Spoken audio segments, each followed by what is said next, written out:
These soldiers routinely serve at the very front lines of battle, poised and ready to unleash an awesome barrage of death and destruction. Risking all, they secure vulnerable vantage points in order to put steel on target. Forward observers, next on dangerous missions.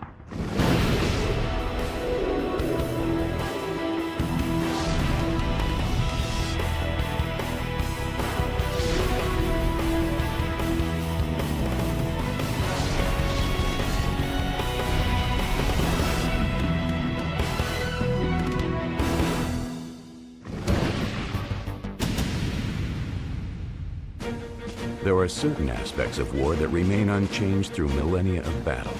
Soldiers hold territory and fight for more. While death is a daily possibility for all fighting soldiers, improved firepower led to a new and dangerous job: the forward observer. I think that it probably is one of the toughest jobs in the military, being a forward observer. Someone needs to be out front, at the leading edge of the battle, to serve as the eyes of the gunners, guiding the volatile force of artillery rounds toward their targets. In the process, they expose themselves to deadly harm. If I have an artillery piece that shoots farther than I can see, then I've got to find a way to hit what they call an unseen target, which brings on the necessity of indirect fire, the ability of a forward observer to identify targets, relay the target location back to the guns, and then the guns to shift fire accordingly. But if the forward observer can see the enemy, then he can also be seen by the enemy. By pursuing their task in such hostile territory, they automatically become a prime target. There's nobody a sniper would love to shoot more than a forward observer with a radio. Fort Sill, Oklahoma. Training operations for the latest group of forward observers. Bolt 3-2, this is Thunder 3-1. I just fired Polar, over. Since the first artillery battery arrived at Fort Sill in 1902, the facility has grown to become the home of the Army Field Artillery. Now, quick orientation of the terrain. Each year, more than 16,000 soldiers and Marines go through the artillery school. Some are trained to load and fire the massive guns. Others are trained to guide the deadly barrage. These are the forward observers. First officially called forward observers, or FOs, in 1911, more than 300 are trained at Sill each year. These soldiers serve as the eyes of the artillery that can shoot far beyond the range of human sight. Lasing, lasing, lasing! While the tool that is still the most indispensable for the FO is a powerful pair of binoculars, new technology has helped improve accuracy. The Ground Vehicular Laser Locator Designator, or GLID, equipped with GPS, Global Positioning System, can determine the vehicle's location within 10 feet, and a laser locator can acquire objects up to 15 miles away with an accuracy of 30 feet. Today's FOs use artillery with a deadly accuracy never thought possible in the past. The first artillery cannons came into use in the 14th century, after the spread of gunpowder and advances in metallurgy. These deadly weapons get their name from the French word artiller, a builder of war machines. Artillerymen operating the cannons aimed the ancient guns at their targets and fired. These early gunners could see where their rounds landed, less than a mile away, and were able to make adjustments themselves. This is called direct fire. But in 1453, there was one lone early exception. For the first time in recorded history, indirect fire, or shooting at an unseen target, was used in battle. Ottoman ruler Mohammed II wanted to conquer Constantinople and sink the Byzantine fleet. He had an officer that stood on an eminence from a high point away, and by a manner of hand signals, he was able to communicate the adjustments of fire necessary to be able to hit the ships in the harbor. Mohammed's innovative attack saw the first use of a forward observer. someone to guide the firing of artillery to accurately destroy an unseen target. Despite the value of this new approach, forward observers were not seen on the battlefield again until more than 400 years later, during the American Civil War. It was May of 1861 and the war had barely begun. Union gunners wanted to fire on Confederate guns at Sewell's Point, but there was a significant problem. The Union gunners at Fort Wool couldn't see Sewell's Point. An officer named Albert Meyer, completely unarmed and exposed in a small boat, rowed out into the water and signaled back to shore. He used a flag system he created called wigwag. The Federal guns opened fire. Meyer's risky role as forward observer led to success. The Confederate guns were silenced. Meyer laid the foundation for the future of forward observing and went on to found the Army Signal Corps. Another brave attempt to adjust artillery fire by forward observers was tried in the air. In 1861, a couple of individuals started coming forward with the idea of using balloons to hover over the battle line, to look down over the battlefield and see the targets that were most needed to be brought under fire. Professor Thaddeus Lowe was a pioneer in balloon flight and observation. The War Department ordered balloons from Lowe. The professor built 5 balloons, which flew a combined 3,000 flights in 2 years. While the concept worked, the cumbersome nature of the balloons kept forward observers from becoming a significant factor during the Civil War. Following the Civil War, technology continued to force the issue. Artillery weapons became increasingly powerful. By the time of the Franco-Prussian War of 1870 to 71, a projectile could be fired 4,000 yards, more than twice as far as the human eye could see. Seasoned field generals didn't like using the long guns because they were accustomed to direct fire. They were also uncertain the deadly peril faced by these early FOs was worth the reward. But the next major world conflict settled the dispute in no uncertain terms.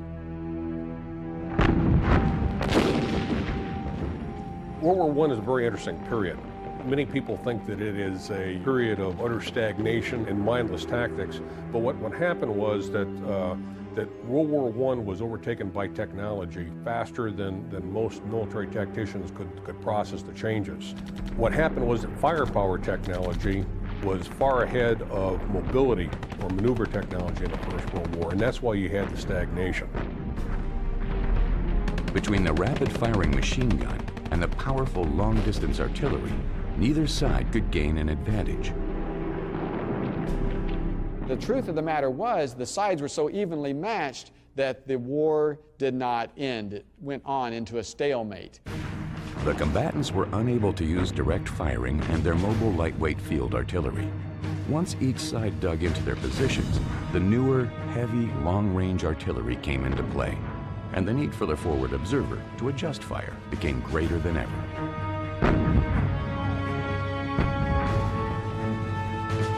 The U.S. government's Regulations for Field Artillery of 1916 states observers are to, quote, overlook ground invisible to the officer conducting the fire, and that they should be, quote, as near the enemy as possible. This put FOs at tremendous risk. They became the target of enemy raiding parties, and by virtue of where they needed to be, they sometimes found themselves in front of the front line, often the most dangerous place of all. Some FOs sought the high ground in order to spot the enemy by using a relatively new invention, the airplane. The idea with aerial observation was to gain observation capabilities over the hill, so I can see what is beyond the hill. But airplanes lacked one critical item, an effective means to communicate their observations to the artillery crew on the ground. They would have to observe the target, write out messages on a little pad, fly back over to guns, drop the message, and then go back over the target to observe the effects of the fire. Balloons had the advantage of being tethered, which allowed telegraph and telephone lines to be run from the forward observer's position down to the ground, where it could be relayed directly to the gunners. But because the balloons were filled with hydrogen, when the enemy succeeded in hitting the balloon, the forward observer had only one means of escape: jump and hope his parachute worked. Time after time in World War I, if only the communication was there, they would be able to knock out the enemy. But all too often in World War I, there were just millions of rounds of artillery fired that were more or less random. And so the observers in World War I, they performed a role, but they were frustrated by the lack of good, reliable communication. Sometimes effective, sometimes not. Their risk was real, and the results could change the face of the battle. The way was paved for a significantly enhanced role to be played by forward observers in all future wars.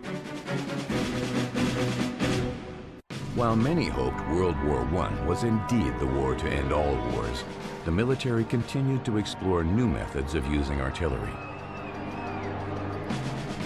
The American Artillery Command reorganized and created a new management structure which included the innovative Fire Direction Center, or FDC. From the FDC, the artillery of an entire battalion, up to 48 guns or more, could be controlled from one centralized location. It allowed the American artillery to mass the effects of firepower without physically massing the guns on the ground. And this was a tremendous technological breakthrough. During the war years of the 1940s, a typical American division was made up of 15,000 soldiers, which included 10,000 infantrymen, 2,600 artillerymen divided into 4 artillery battalions with 48 field pieces altogether, and 3 forward observers attached to each battalion. The thing about it is, certainly it's a tremendous sense of power the way, when you look at it. All of these weapons, different calibers, firing different ranges, but all centered in on this one little relatively small target area. Talk about impressive. It's impressive. And if you're the instigator, you sure feel like King Kong, I'll guarantee you. While working as an FO on the ground, James Elliott worked in conjunction with FOs in the air. Using the Piper Cub L4, known by some as grasshoppers, observers had a visual range of 10 to 15 miles. The small, lightweight planes went into the heat of battle completely unarmed. While these airborne FOs risked easy detection and destruction from the ground, they were also seriously effective. Right after the D-Day invasion, there was a mission to bring down fire upon the Germans. The Germans by this time were holed up in the hedgerow country of France. The hedgerows were impenetrable. They were hard to see through. It was a really tough fight. It was like the trenches in World War I. By having aerial observers, you were now enabled to fly over the enemy and spot the target and then adjust fire onto the target. And by that means, we're given the chance to break through the hedgerows. Throughout the war, the little L4s were a continual harbinger of destruction. Dave Zabecki asked his father-in-law, a World War II veteran of the German Army, which Allied plane the Germans feared most. I thought he was going to tell me something like the P-38 or the P-47, and basically what he told me was the Piper Cub. And I said, Piper Cub? And he said, yeah, that, the aerial observers, because once we saw one of those things above us, we knew all hell's going to break loose. One piece of equipment vital to the success of aerial forward observers and an innovation like the FDC was the portable field radio. The Model 300 radio weighed nearly 70 pounds with the battery attached, and it had a range of 3 miles. Shortly after D-Day, as the Allies attempted to break out from Normandy, for forward observer Robert Weiss, his radio literally became his entire unit's lifeline. My radio became the only means of communication between that battalion and the forces to the rear. August 6, 1944. The 230th Field Artillery Battalion established an observation post, or OP, atop Hill 314, outside the town of Mortain. Military intelligence informed them that the Germans were in retreat. There was no hint of the carnage that was to come. Hitler's elite 2nd SS Panzer Division was turned loose on the invading Allies. Hitler wanted to push to the sea and split the Allied forces in two. We awoke the morning after the attack started to find ourselves surrounded with only rifles. A bazooka with our infantry company had 9 rounds, no anti-tank mines, virtually no medical supplies, no food except what had been left us the night before. Weiss knew they were sitting ducks, cut off from the rest of the Allied forces. His role as FO became even more critical. By directing the deadly precise artillery fire, he repelled the German attempt to take the critical high ground of Hill 314. I spot some tanks. I would call fire mission. My radio operator would turn the radio on. He would say fire mission, which connected us to our fire direction center, and they would fire. And then I would see smoke out there where the shells had landed, and I would give an adjusting command. So if, for example, I thought the shell hit 200 yards beyond the target, I would say 200 over, 100 left, and they would then give a correcting command, and they would shoot again. And so the artillery became very devastating. The first day turned into the second, then a third and a fourth. Weiss and his fellow soldiers remained surrounded. The lack of food was becoming a significant problem. One day, 5 of us shared one D ration, which is a little chocolate bar about that big, which would normally be a snack for one person. And that was our total food for the day. Then on the 6th day, death struck close to Weiss. My chief of detail, Sergeant Korn, was killed that morning. He and I were sharing a foxhole, a very shallow foxhole where we sat facing each other with our legs intertwined, and I moved from that position to the radio, which was 15 yards away maybe, to send in a fire mission. And while I did that, a large shell came in and hit in that foxhole exactly where I'd been sitting. Sergeant Korn was seriously injured. They had moved him meanwhile up to the OP, and I was sitting there regularly loosening and then tightening the belt tourniquet. And at the same time, I was sending in fire missions. The fire missions were what kept me from dwelling on Korn any more than I otherwise would have, although it was a very, very sad event. Then he died. The Germans failed to take Hill 314, and the counterattack failed everywhere else along the front that August.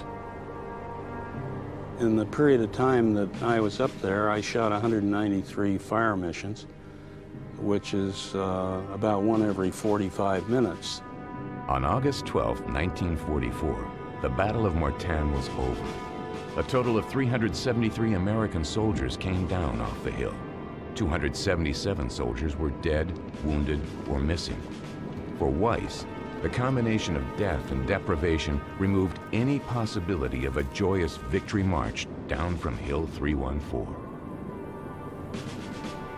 And I think after 6 days of that kind of an experience, you're just totally wrung out, and the combination of those things tended to depress any feeling of elation that we might otherwise have had.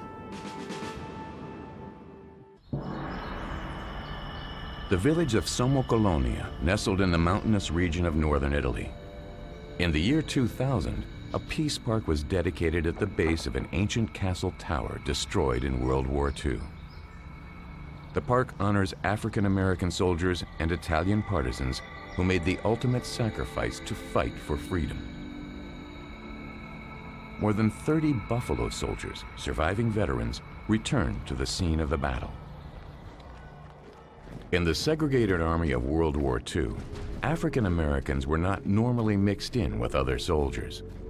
These troops were placed in all-black divisions and were known as the Buffalo soldiers. In Italy, they called them Bufalo. They often suffered greater risks on the battlefield due to poor training, lowered expectations, and lack of supplies. Medic Rothacker Smith was part of the 366th Division that served in Italy. General Almond was the commanding general, and he said, I didn't ask for you, I didn't want you, you have too many high-ranking officers, and some other things. And that initiated us into the combat situation. Despite the rampant racism in the U.S. Army, the Buffalo Soldiers were eager to demonstrate their patriotism and their abilities as soldiers. The black soldiers, in fact, they were thinking about America, fighting for the flag as any other outfit. In northern Italy, Hitler had returned to a defensive position, fortified with what was called the Gothic Line. Using the rugged mountainous terrain, he planned to secure his southern border. He gave orders to his forces in northern Italy that any general officer or any general staff officer who made a plan for withdrawal or discussed publicly withdrawal from the North Apennine would be summarily executed. The Allied plans called for a direct attack. By breaking through the Gothic Line, they would have a straight line to Berlin. By December 1944, the Buffalo Soldiers occupied the mountain village of Somocolonia, along the edge of the American line. One vital observation post was set up in a 10th century tower in the heart of Somocolonia. From here, a forward observer could see all 360 degrees in the hills and mountains surrounding him. The heavy artillery was placed in Gallicano, in the valley below. Otis Zachary and other members of his unit, like his friend Lieutenant John Fox, often rotated positions between the tower in Somocolonia and Gallicano. I was in Somocolonia approximately 5 or 6 weeks. I came back to the battery, which was in the rear of Gallicano, and Lieutenant Fox, who had never been on the front lines, asked me could he change places. Otis Zachary was a lieutenant in the 366th. He was an Army veteran with more than 6 years of service. John Fox came to the Buffalo Soldiers from the ROTC program at Wilberforce in Ohio. Zachary and Fox met and became friends while serving in Italy. Fox's dignity and leadership qualities impressed Zachary. Now, Lieutenant Fox and I were extremely good friends. We liked to joke with each other, but we never got mad either. He was one of the finest officers I've ever seen. The Allied attack was planned for Christmas Day, but like so many things amidst the chaos of war, the plan changed. The Allied attack was called off. One day later, the Germans attacked. Rothacker Smith was inside a medic station in Somocolonia when the attack began. The mortar shell hit the shutters, and it slammed against me, so I could hear it hit my helmet, my body, and one of the other men started saying, I'm hit, I'm hit. And when I looked up, I could see the opening where the window was had been enlarged by the explosion, and I could see German soldiers on the hillside opposite. If the German offensive was successful, they would sweep down the Serchio Valley to Leghorn, cutting the Allied forces' supply lines in two with catastrophic consequences. Forward observer John Fox understood what was unfolding. We got a message from John in the tower in Somocolonia. Well, he saw German infantrymen working their way up this peak from the north side of the peak, immediately in front of him, and to his right flank and to his left flank. Fox could see the battle unfolding. There were only 2 platoons of the Buffalo Soldiers in Somocolonia. The Germans were on the verge of overrunning the town and its sparse defenders. He knew there was only one awful choice: to call in fire on his own position. While the shells would hopefully stop the German advance and save other troops, Fox knew his fire mission meant almost certain death for himself. His call sign was Fox 8, and he said, flat top 8. That was my call sign. He said, put everything that you got on there. He said, there are hundreds of them coming, and approximately 4 or 5 minutes, they will have us. I said, hell no. But then Colonel Ross from the 598th, which we were attached to, was sitting about 5 or 6 yards from me, and I told him, I said, Colonel Ross, take this message. Colonel Ross called division. Division said, yes, fire. He turned to me and said, Lieutenant, fire. Zachary was being asked by his friend John Fox to direct a shower of lethal shells right on top of his location. Once Zachary gave the order, he knew it would mean nothing less than the death of his friend. I didn't want to. Our number 3 gun was trained right on the tower. When the number 2 men held their hands up, they were the gunners, they were ready. And I said, fire. After the first rounds were fired, I could see the tower disintegrating. The battle decimated the remaining Buffalo soldiers stationed in Somocolonia, with a casualty rate approaching 60%. But the heroism of John Fox and his fellow soldiers significantly slowed the German advance and saved the lives of other troops. However, like so many other African Americans who fought in World War II, John Fox's ultimate sacrifice was lost in the shadows of segregation. After years of neglect, during the 1980s, efforts were mounted by historians both within and outside of the military to bring the contributions of Fox and other African American soldiers to light. Finally, in 1997, the U.S. Congress awarded John Fox and 5 other African American soldiers the Medal of Honor. President Bill Clinton presented the posthumous award to John Fox's widow, Arlene Fox, and the families of other recipients. 52 years after the end of World War II, they were the first African Americans to be so recognized.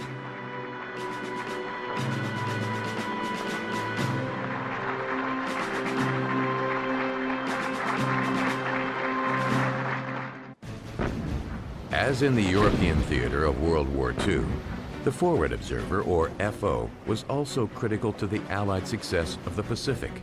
Ed Donnelly was part of a large contingent from Cincinnati, headed to the Marine Corps and then to the Marshall Islands. He was assigned duty as an FO.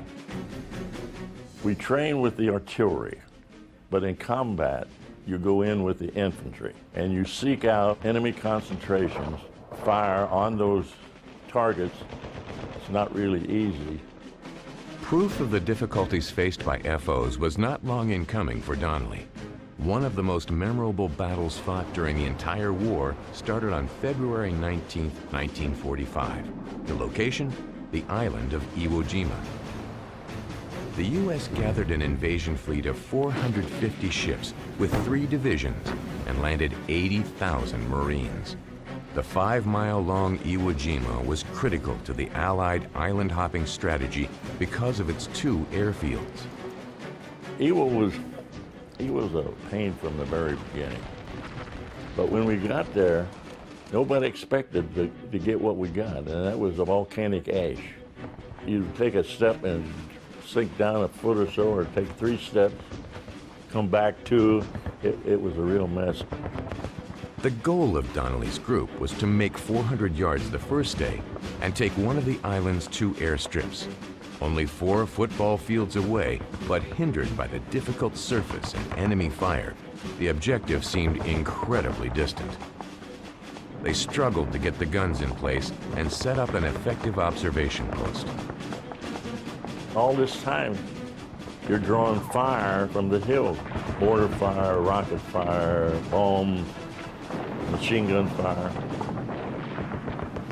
Actually, I think if the Japanese had counterattacked that first night, they could have pushed us right back out in the ocean.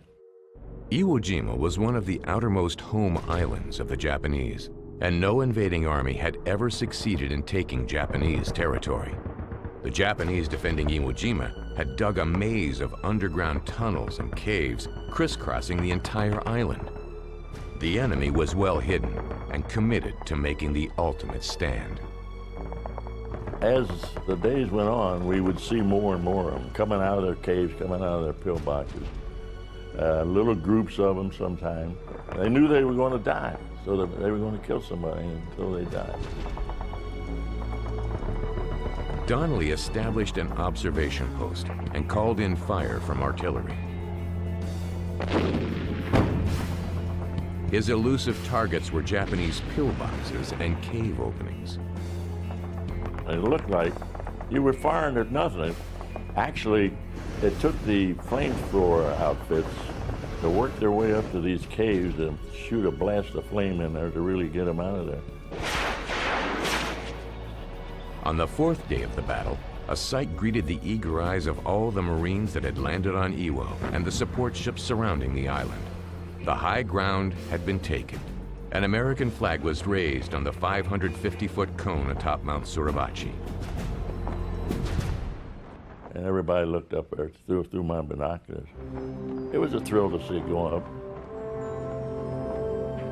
Despite the memorable image, the fighting wasn't over. There were many more bloody weeks ahead for the Marines. You wondered, am I going to get off of this island, you know? When the battle was over, the number of Marines who lost their lives topped 6,000. Japanese dead totaled more than 22,000 soldiers. Civilized people trying to kill one another. Don't make sense. But they had it coming. They bombed Pearl Harbor. And that was always in the back of my mind.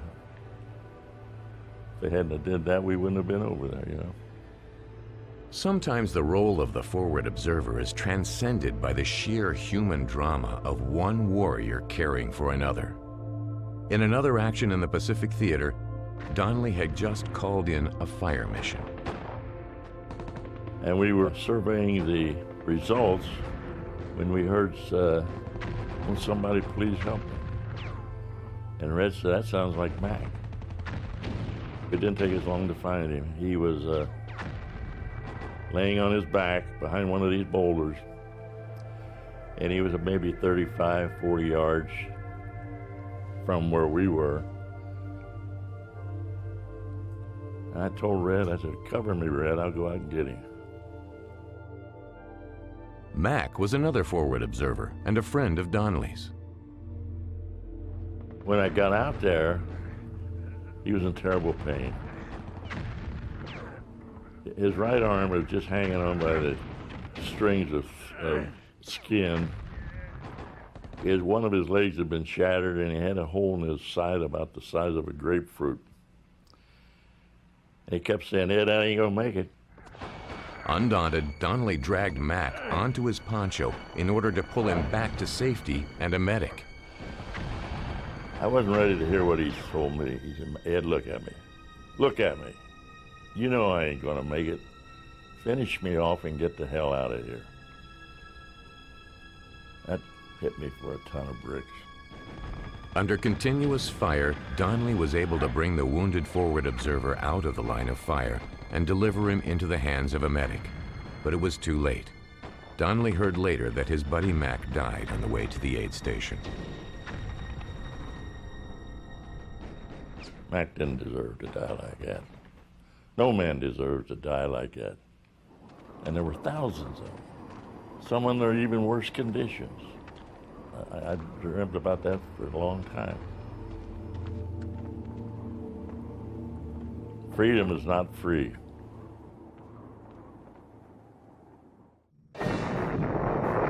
Just 5 years after the end of the Second World War, the North Koreans invaded South Korea, taking the capital city of Seoul in just 3 days. President Truman responded quickly with U.S. troops and followed up with a UN resolution and a multinational force to defend South Korea. At the very end of the war, the Chinese mounted one last assault to try and take a key bit of high ground called Boulder City. Forward observer John Henson was one of 100 Marines defending the outpost from attack by a full Chinese battalion of more than 800 soldiers. And they would just keep coming. They would come over the top of each other. They would walk right over the top of each other. They would throw bodies on top of barbed wire and walk over them, and so forth.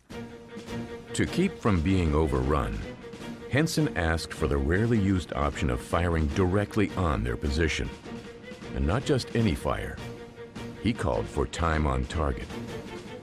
Time on target means exactly what it says. Until the artillery forward observer says cease fire, they just keep firing. Your adrenaline flew and just do what you had to do. July 24th, 25th, and 26th saw more than 23,000 rounds fired at Boulder City. It was a phenomenal amount. As far as I know, it was the largest barrage of the Korean War. The aftermath was astonishing. One thing dominated the scene of utter destruction. Chinese always picked up their dead, in most cases. We looked out after this, and the place was covered with Chinese dead. Again, the artillery called in by the forward observers at the very front edge of death made the difference and allowed the UN forces to hold the line. While the communist assault in Korea was halted, in nearby Vietnam, FOs would again be called upon to risk all during battle. With an imprecise beginning and an unknown end, forward observers in Vietnam were charged with a difficult task. Like many newcomers to the field of battle, Harvey Barnum had to hit the ground running. It was December 18, 1965, and Barnum was part of Operation Harvest Moon, serving as an FO. When my company was ambushed, that was the first time I'd ever been shot at, number one. I'd been in Vietnam 2 weeks. And the first thing I did after I got up off the deck was to call the artillery and adjust the fire. In short order, things went from bad to worse. The company commander was mortally wounded, and he died in my arms, and then I took over the infantry company. And so I'm now an infantry company commander and the artillery forward observer, so I have my hands full. It turned out that Barnum and his fellow Marines were caught in the first full-scale ambush conducted by uniformed soldiers of the Army of North Vietnam. Barnum assumed command, gathered his remaining troops together, and engaged the enemy. For his efforts, Barnum was awarded a Medal of Honor. The citation notes Barnum's, quote, complete disregard for his safety and his, quote, gallant initiative and heroic conduct. I'm a caretaker of this Medal of Honor because it belongs to everybody that went shoulder to shoulder that day and showed the enemy what teamwork's all about. Brian Thacker's time in Vietnam came later than Barnum's. It was March of 1971, 3 years after President Nixon won office on the promise of a secret plan to end the war. In his role as military advisor, Thacker visited a mountaintop fire base manned largely by the Army of the Republic of Vietnam, or ARVN. But then the North Vietnamese attacked in force. There was little expectation of an attack. 2 attempts to resupply the fire base led to 2 U.S. helicopters shot down by the North Vietnamese and 7 additional Americans inside the remaining perimeter. It was time to leave. I called for artillery fire on the position with nothing more than the intent of giving us time to withdraw and separate from the main attacking force. Normal procedure called for establishing a safe clearing for the helicopters to come and lift the soldiers away. Before following the other troops, Thacker stayed behind and called in fire directly on his own position. He was risking his own life to save the lives of others. While he survived the deadly barrage, Thacker was not yet out of danger. Staying behind to get that final command in, I got separated and chose not to stay on the ridge line, following them, trying to catch up. Thacker crawled into a bamboo thicket and waited. The next day, the fire base was retaken, but not the surrounding area. Thacker stayed hidden, eluding the North Vietnamese. So it was stay in the bamboo thicket as long as you could until things wore out or settled down and make up your mind when to move later. Thacker spent 8 days alone in enemy territory. I was getting weaker, and it was okay, you've got to take the chance. By that time, I knew when the lulls were, when the observers got up, when was it safe to move. Thacker made it safely back to the top of the hill and the recovered firebase and received a Medal of Honor. His citation notes Thacker's, quote, personal bravery and inspired leadership and his supreme courage in calling in friendly fire on his own position. When Thacker recalls the incident, he's reminded not of his own actions, but those of his fellow soldiers. You know, I'm here because my troops hit the lines right away early in the morning, and they're the casualties. I'm not. I get to talk about it. You know, I think about them every day. 20 years later, after the Army had reorganized and rebuilt itself following the Vietnam War, a new and different situation was faced by FOs. February 24th, 1991, the ground offensive of the Gulf War begins. The Gulf War brought a new generation of forward observers and new equipment to the heat of battle. With more than 500,000 U.S. troops engaged in the war, the image and the force was overwhelming.